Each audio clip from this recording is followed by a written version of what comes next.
Bom dia, meus queridos. Deus te abençoe. Que você tenha um dia debaixo dos cuidados do Senhor, debaixo da graça, com esperança viva e com alegria de poder estar vivo e estar sendo cuidado pelo Senhor. Os dias são difíceis, temos recebido notícias difíceis, né, de vários lados, de vários lugares, né? Mas nós precisamos perseverar e continuar fortalecendo a nossa fé na perspectiva de que vamos vencer, vamos passar por esse momento de tribulação e vamos sair do outro lado. E eu quero trazer uma palavra para o seu coração nessa perspectiva de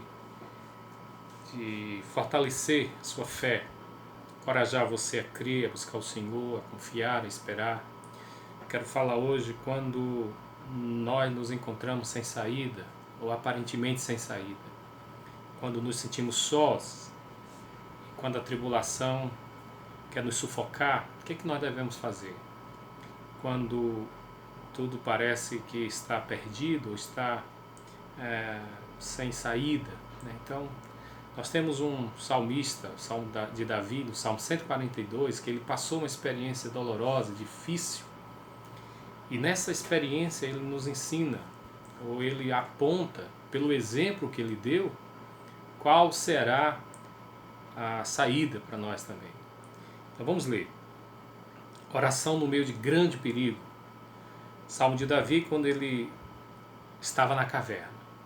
Diz assim: Ao Senhor ergo a minha voz e clamo, com a minha voz suplico ao Senhor. Derramo perante ele a minha queixa, à sua presença exponho a minha tribulação. Quando dentro de mim me esmorece o espírito, conheces a minha vereda. No caminho em que ando, me ocultam armadilha. Olha à minha direita e vê, pois não há que me reconheça. Nenhum lugar de refúgio, ninguém que por mim se interesse. A ti clamo, Senhor, e digo, tu és o meu refúgio, o meu quinhão na terra dos viventes. Atende o meu clamor, pois me vejo muito fraco. Livra-me dos meus perseguidores, porque são mais fortes do que eu. Tira a minha alma do cárcere, para que eu te dê graças ao teu nome e cante, e os justos me rodearão quando me fizeres este bem. Salmo muito atual também, né? Embora nós não estejamos em nenhuma caverna e não estejamos sendo perseguidos literalmente por um exército, como era o caso de Davi, mas nós temos as nossas lutas e as nossas tribulações também. Temos as nossas batalhas, né? Estamos enfrentando dias também de muitas lutas. E é importante que a gente admita isso, né? Acho que o primeiro passo é a gente olhar para nós mesmos e não mascarar a nossa situação, e não romantizar a nossa situação. Davi aqui nos ensina alguns caminhos, alguns processos para a gente enfrentar isso.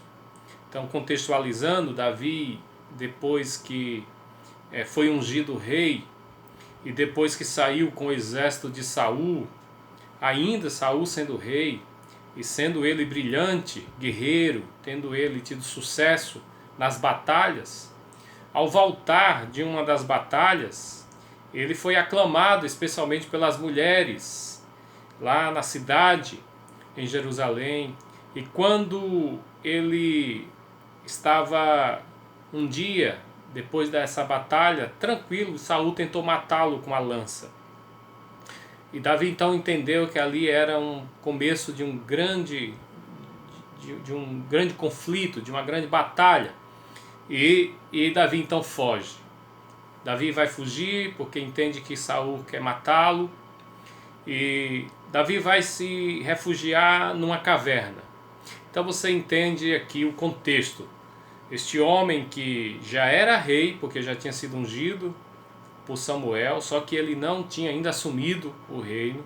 Este homem que sempre foi bem tratado, sempre foi uma pessoa muito ágil nas atividades dele, tanto de pastor também como de guerreiro.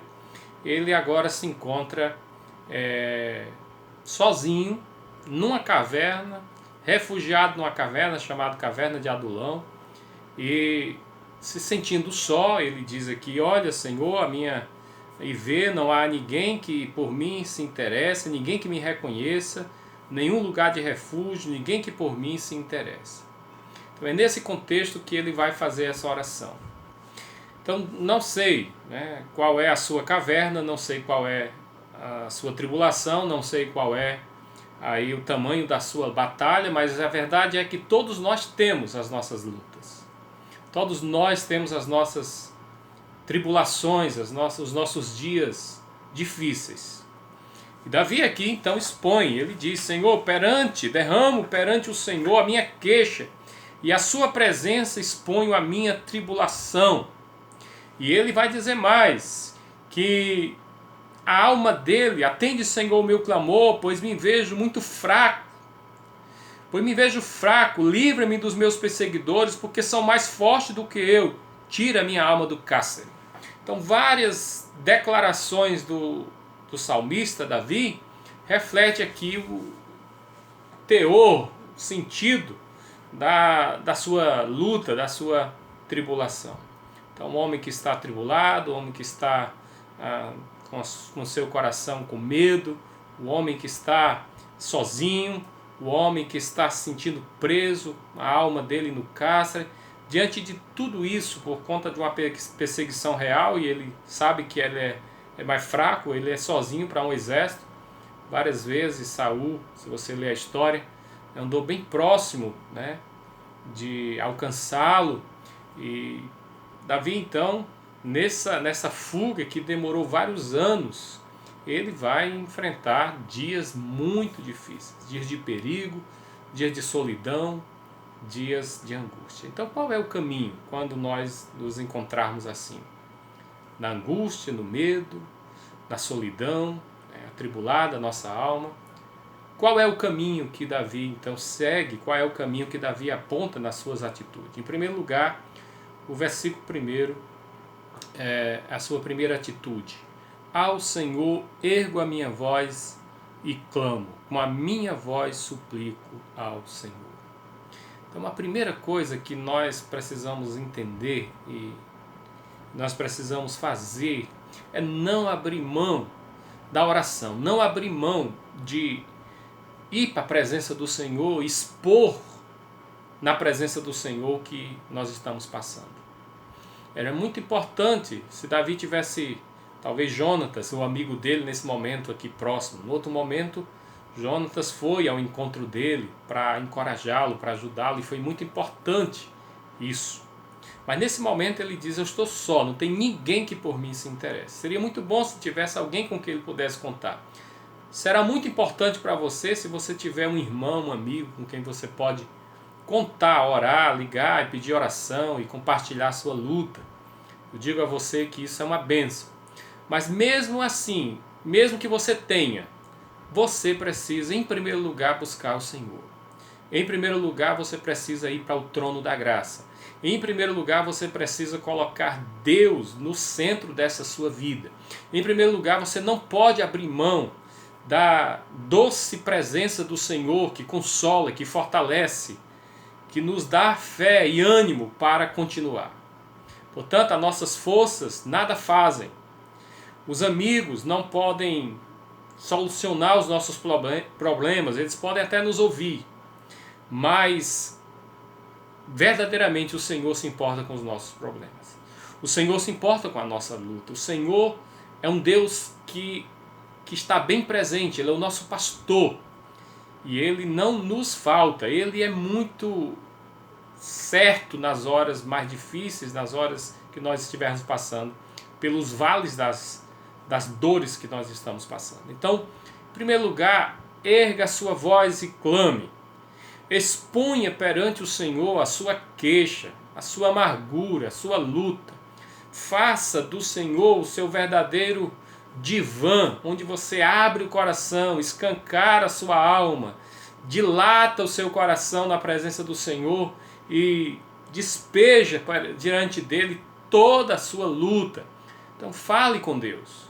A oração ajuda você a se levantar fortalecido, se levantar mais preparado para a luta. Então, primeira coisa que nós não podemos abrir mão em tempos difíceis é da oração. Eu sei que tem pessoas que às vezes se sentem tão fracas que nem conseguem orar. Se você não consegue orar, você pode sussurrar, você pode chorar, você pode deixar sua alma simplesmente se derramar na presença do Senhor.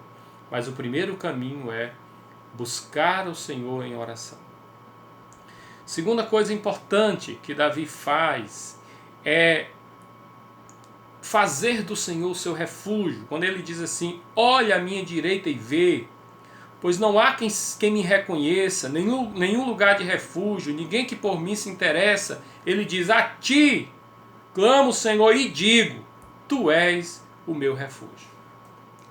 Aparentemente pode ser que ninguém se interesse por você, que ninguém esteja entendendo o que você está passando, que ninguém olhe e se importe com você. Às vezes nós nos sentimos assim, como se nós estivéssemos sozinhos, como se a nossa dor, ninguém se importasse. E de fato tem coisas que nós passamos que ninguém vai entender mesmo. Tem dores no recôndito do nosso ser que são dores nossas. É no nosso lugar sagrado onde ninguém pode ir lá. É a batalha nossa. É somente eu e Deus, somente nós e Deus. Então, tem coisas que ninguém vai conseguir compreender. Mas mesmo quando você se sentir assim, mesmo cercado de gente, cercado de pessoas, mas se sentir sozinha, ou quando você se sentir que não tem ninguém que se interesse por você, que não há um lugar de refúgio, ainda assim você pode ter essas três certezas. Primeiro, que Deus vê o que você está passando. Deus te conhece, Deus sabe o que você está passando. Ele é onisciente. Ele não está alheio à sua dor. Deus se importa. Deus compreende. Deus se compadece. Deus tem misericórdia. Deus lhe reconhece. Deus sabe quem você é. Ele te chama pelo nome. Ele sabe exatamente quem você é. Ele sabe que nós somos pó. Ele sabe que nós somos pecadores. Ele sabe que nós não somos nada. Mas Ele sabe quem você é. Ele te chama pelo nome. Ele te conhece. Ele te reconhece. E Ele se interessa por você. Se interessa tanto que Ele já deu prova disso.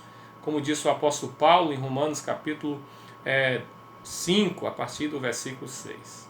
Deus prova o seu amor para conosco quando deu seu Filho por nós, sendo nós ainda pecadores. E no final desta palavra que ele vai desenvolver desde o capítulo 5, no capítulo 8, no versículo 31, quando o apóstolo Paulo termina de expor toda a teologia da graça, da vinda de Jesus, a cristologia, a salvação pela graça, toda a obra redentora de Cristo, ele faz uma pergunta: que diremos, pois, à vista dessas coisas? Se Deus é por nós, quem será contra nós? Se Deus não poupou nem o seu Filho, antes o entregou graciosamente por nós, como não nos dará gratuitamente todas as coisas? O que o apóstolo Paulo está dizendo?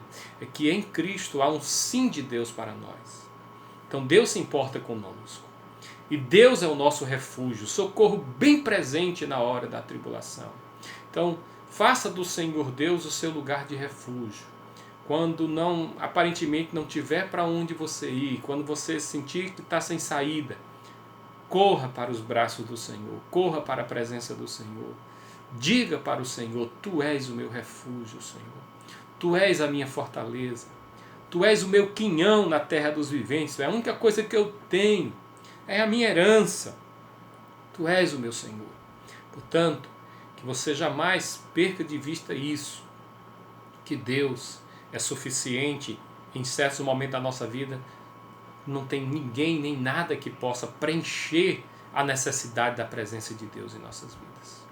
Portanto, que você possa fazer do Senhor o seu refúgio.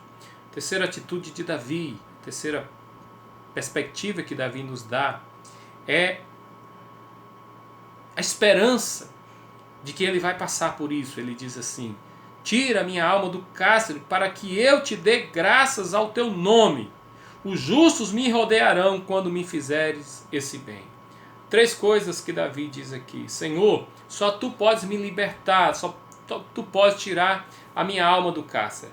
Ele estava numa caverna, mas o pior problema não era nem só o seu corpo físico estar numa caverna, mas era a sua alma estar presa, estar oprimida por aquela situação. Então a primeira coisa o Senhor pode libertar a sua alma do medo, o Senhor pode libertar a sua alma das prisões nas quais ela se meteu. Pelas contingências da vida, pelos acontecimentos, pelas perseguições, pelas tribulações, pelos erros, pelos pecados, seja por qualquer razão. Muitas vezes a nossa alma se encontra presa, nossa alma se encontra angustiada, amargurada, oprimida. Só o Senhor pode libertar essa sua alma do cárcere. E o próprio Jesus disse: se você me conhecer e conhecer a mim, eu posso te libertar. Conhecereis a verdade vos libertará. Se, pois, o Filho vos libertar, verdadeiramente sereis livres. E Paulo vai dizer em Colossenses 1,13, ele nos libertou do império das trevas e nos transportou para o reino do Filho do seu amor. Isto é, pela graça, pela misericórdia, pela ação sobrenatural de Deus, o Senhor pode libertar-nos de todas as amarras, de todas as angústias, de todos os medos, de todas as prisões nas quais a nossa alma se encontra. Então, só o Senhor pode te libertar. E só Ele pode te dar também esperança de dias melhores. Ele diz: Senhor, eu quero te dar graças quando me fizer esse bem, eu quero te render graças ao teu nome. Portanto, a segunda atitude aqui, dentro dessa terceira perspectiva de Davi, além de pedir libertação, é saber que ainda vai dar graças a Deus porque vai vencer esse tempo difícil, ainda mais, ele diz: ainda vou louvar a ti e eu ainda vou estar rodeado de gente boa quando me fizer esse bem. Esperança, não perca a esperança, é a terceira atitude. Esperança que o Senhor vai te libertar, esperança de que você ainda será abençoado e dará muitas graças ao Senhor. Será um momento de fazer culto de ação de graça, festa, celebrar a vitória que Ele ainda vai te dar. E a certeza que você hoje pode estar só, mas você vai estar sendo um dia rodeado de gente boa, de justos, de pessoas boas que Deus ainda vai colocar no seu caminho para juntos celebrarem, a renderem graças e caminharem nessa vida. Esperança, você não pode perder a esperança. Se você perder a esperança, acabou a sua vida. A esperança não pode acabar. A perspectiva, de que hoje você pode estar na caverna, hoje você pode estar no cárcere, hoje você pode estar nessa situação difícil, perder o emprego, ou estar doente, ou estar separado, se separando, ou estar enfrentando alguma perseguição, está enfrentando lutas tremendas que você nem sabe explicar porque que se levantou tantas lutas na sua vida. Mas seja forte e corajoso, seja crente, creia que tudo isso vai passar e que isso é temporário. E que o Senhor, com a sua graça, vai estender a sua mão e vai te tirar dessa situação, vai te tirar desse lugar e vai colocar você num lugar espaçoso e você ainda vai celebrar e render graças a Ele por todo o bem que Ele vai te fazer. Portanto, eu quero concluir essa palavra dizendo para você que por mais que você seja justo, por mais que você seja crente, por mais que você seja correto, como foi o caso de Davi, Davi era um homem reto, um homem segundo o coração de Deus, um homem que Deus tinha escolhido porque viu nele qualidades que não viu em nenhum outro homem. Nós não estamos imunes a passar por tribulações. Não se faça de vítima. Não pergunte a Deus: por que comigo, Senhor? Porque nós todos estamos sujeitos a passar nessa terra por momentos difíceis. Em vez de você ficar com mimimi, com murmuração, com questionamentos que não te levam a nada, corra para a presença do Senhor, exponha perante Ele a sua queixa, clame a Ele dia e noite se preciso for, e diga para Ele: Senhor, olha a minha situação, Tu vês, Tu conhece, muda essa história. O Senhor pode mudar a sua história. Não importa como você está, nem onde você está. Se está na caverna, se está no monte, se está na cadeia, se está enfrentando situações difíceis. Se o Senhor agir, e agindo Deus, quem impedirá? E se Ele agir, não tem quem impeça Ele de tomar a sua vida em suas mãos e te dar a vitória como deu a Davi. Na hora certa, tem um tempo certo. Os justos me rodearão. Há um tempo para Deus agir. Davi ainda enfrentou muitos dias difíceis, irmãos. Depois desse salmo, ele ainda enfrentou muitos dias. Muitos acontecimentos. Muitos. Que depois eu posso compartilhar com vocês. Foram dias, foram anos ainda de luta, mas Deus deu vitória. Chegou o dia que Saul foi morto. E foram buscá-lo, aclamaram-no rei. E ele reinou. E ele foi um rei muito bom. Então, que Deus abençoe a sua vida. Que Deus nos ajude a passar esses tempos de lutas sem perder a visão de que Ele está no controle, de que Ele continua sendo Deus, de que Ele continua ouvindo as orações, de que Ele continua nos amando e se importando conosco. Deus abençoe a sua vida ricamente. Oremos uns pelos outros. E se você foi abençoado com essa palavra, compartilhe, se inscreva no canal, curta e faça com que essa palavra chegue a outras pessoas. Deus abençoe ricamente a sua vida, em nome de Jesus.